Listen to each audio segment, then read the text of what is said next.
Before the birth of empires, before the rise of gods, before Runeterra even had a name, there was Aurelion Sol. He was not born. He formed. From the first breath of creation, Aurelion Sol drifted through the infinite cosmos, a celestial dragon, whose power shaped reality itself. Where others built with stone or magic, Aurelion Sol built with stars. Entire galaxies bent to his will. Suns ignited at the sound of his voice. To him, creation was art. The first creator.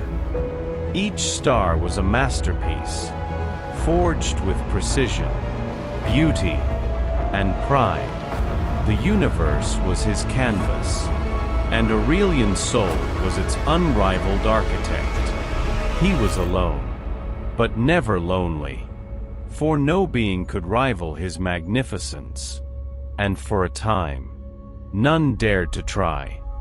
The dragon who forged stars. Aurelion Sol wandered the cosmos freely, breathing life into the void between worlds. Where darkness reigned, he brought light. Where emptiness lingered, he left brilliance behind. Stars were not accidents. They were expressions of his ego.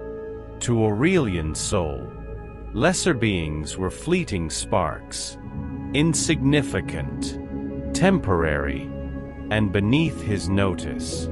Mortals especially lived and died faster than the stars he created, the eyes below. Yet among these mortals, something unexpected happened. They looked up on a small world called Runeterra. Early civilizations gazed into the night sky. They worshipped the stars. They named constellations. And unknowingly, they praised their creator. This attention amused Aurelion Sol. So when powerful celestial beings, known as the aspects of Targon, reached out to him, cloaked in reverence and admiration, he listened. That was their first victory, the crown of deception.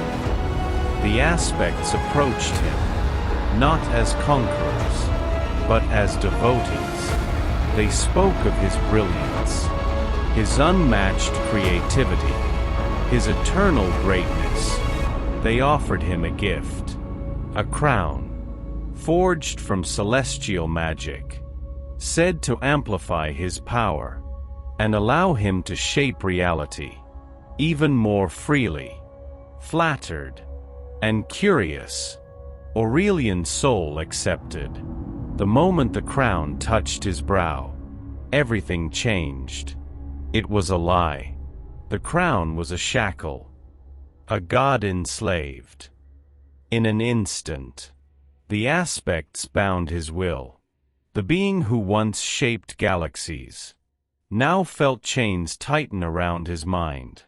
His stars still burned, but they no longer fully obeyed him. For the first time since creation began, Aurelion Sol felt something unfamiliar. Rage. The aspects had enslaved a god. The god made a weapon. Bound by celestial magic, Aurelion Sol was forced into servitude. The aspects commanded him to forge stars not for beauty, but for war. They aimed his power toward threats that endangered Runeterra, including the Void. Against his will, Aurelion Sol unleashed cosmic destruction. Rifts were sealed. Horrors were annihilated. Worlds burned beneath his breath. Not because he chose to destroy them, but because he was ordered to. Every command deepened his hatred. Every star forged in chains was a reminder of his humiliation. A prison named Runeterra. Mortals would later tell legends of a star dragon protecting the world. unaware that their protector dreamed only of their annihilation. To Aurelion Sol, Runeterra was no longer a curiosity. It was a prison. Though bound, he was not broken. He studied the crown, tested its limits, learned when the aspects could command him, and when their control weakened. Time means nothing to a being older than existence. The long patience of a god. Centuries passed. The aspects grew complacent.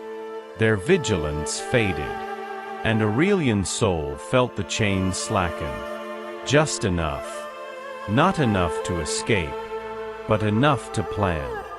He whispered promises to himself, between the stars. Promises of revenge, of cosmic justice. Promises that when the crown shattered, Runeterra would be reduced to dust. Not out of cruelty, but to prove a point. The dragon's wrath.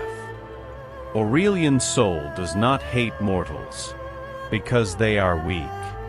He hates them because they dared to chain him. Runeterra is guilty by existence.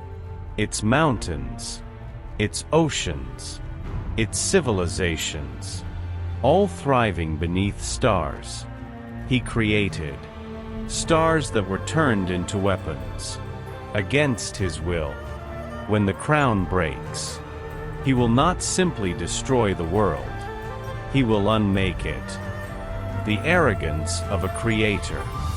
Continents will crumble, skies will collapse, history will vanish without a trace, and when nothing remains, Aurelion Sol will return to the cosmos, free once more. This is not a threat. It is a certainty, even in bondage. His arrogance remains intact. Destruction, to him, is no different from creation. Both are tools of a god. Mortals call him a villain. Aurelion Sol calls himself an artist correcting a flaw. The future written in stars. The crown still binds him, but not forever. The aspects believe they control a god. History suggests otherwise. No chain forged by lesser beings can hold a cosmic creator indefinitely. When that day comes, when the stars answer only to him once more, Aurelion Sol will remind the universe of a forgotten truth. Gods do not protect worlds. They create them. And when necessary, they destroy them. Conclusion. Aurelion Sol is not merely a dragon. He is the arrogance of creation, given form. The fury of a god betrayed. The cosmos itself, waiting to reclaim its freedom.